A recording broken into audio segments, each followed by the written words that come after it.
घर के उस कोने में आज भी उसकी परछाई रहती थी, वही कोना जहाँ कभी उसकी हंसी गुजा करती थी और आज खामोशी ने अपना बसेरा बना लिया था। वह बेटी जो घर की सबसे समझदार मानी जाती थी, जिससे कभी पूछा नहीं गया, बस बताया गया, तू समझदार है, तू मैनेज कर लेगी।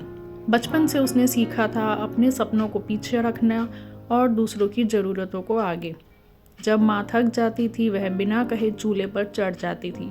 जब पिता परेशान होते थे वह अपनी तकलीफ निगल कर मुस्कुरा देती थी। जब भाई बहन रोते थे तो वह खुद रोते हुए भी उन्हें हंसा देती थी। उसने कभी शिकायत नहीं की, क्योंकि उसे सिखाया गया था अच्छी बेटियां कभी शिकायत नहीं करती। उसके सपने थे बहुत साधारण से, थोड़ा पढ़ना, थोड़ा आगे बढ़ना और एक ऐसी जिंदगी जिसमें उसकी भी कोई अपनी पहचान हो। लेकिन हर बार जब उसने अपने सपनों की बात की, किसी न किसी ने कह दिया, अभी नहीं, घर की हालत ठीक नहीं है, पहले भाई का सेट होना जरूरी है, तू लड़की है, इतना सोचने की क्या ज़रूरत। और वह चुप हो गई। हर बार वक्त बीतता गया, वह बड़ी होती गई और जिम्मेदारियों का बोझ उसके कंधों पर और भारी होता गया। उसने घर के लिए नौकरी छोड़ी, उसने रिश्तों के लिए अपने फैसले बदले, उसने समाज के लिए अपनी आवाज़ दबा दी। शादी हुई तो कहा गया, अब तू पराया घर है, वहाँ पे सब्र से रहना।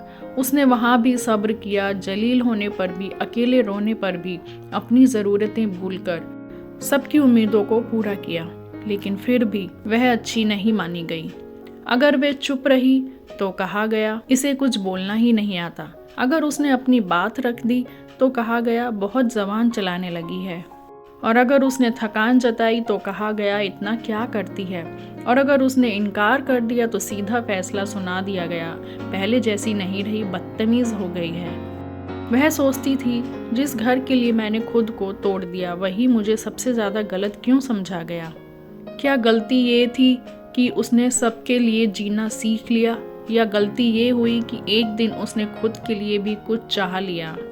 लोगों को उसकी कुर्बानी तब तक अच्छी लगती रही जब तक वह उनकी उम्मीदों पर खरी उतरती रही। लेकिन जिस दिन उसने कहा कि मैं भी इंसान हूँ, उसी दिन वह मतलबी करार दे दी गई। कड़वा सच यही है, जो बेटी सब कुछ सह लेती है वही सबसे आसान निशाना बन जाती है, क्योंकि लोग उसकी आदत डाल लेते हैं, उसके त्याग की, उसकी चुप्पी की और उसकी मजबूरी की। और जब वह आदत बन जाती है तो उसका दर्द किसी को दिखाई नहीं देता। आज वह बेटी फिर उसी कोने में बैठी थी, लेकिन इस बार उसकी आंखों में आंसू नहीं थे। बस एक सवाल था, मैं बुरी कब बनी? जब मैंने माँ का बोझ उठाया, जब मैंने पिता की चिंता समझी, या तब जब मैंने पहली बार अपने लिए जीने की कोशिश की। और शायद इस कहानी का सबसे बड़ा दुख यही है कि ऐसी बेटियां हर घर में होती हैं। फर्क बस इतना है, कुछ टूट कर चुप हो जाती हैं और कुछ एक दिन खुद को बचाने के लिए बुरी कहलाने का हौसला कर लेती हैं। क्योंकि अब वह जान चुकी थी, सबके लिए खुद को तोड़ देने से बेहतर है खुद के लिए थोड़ा सा मजबूत बन जाना।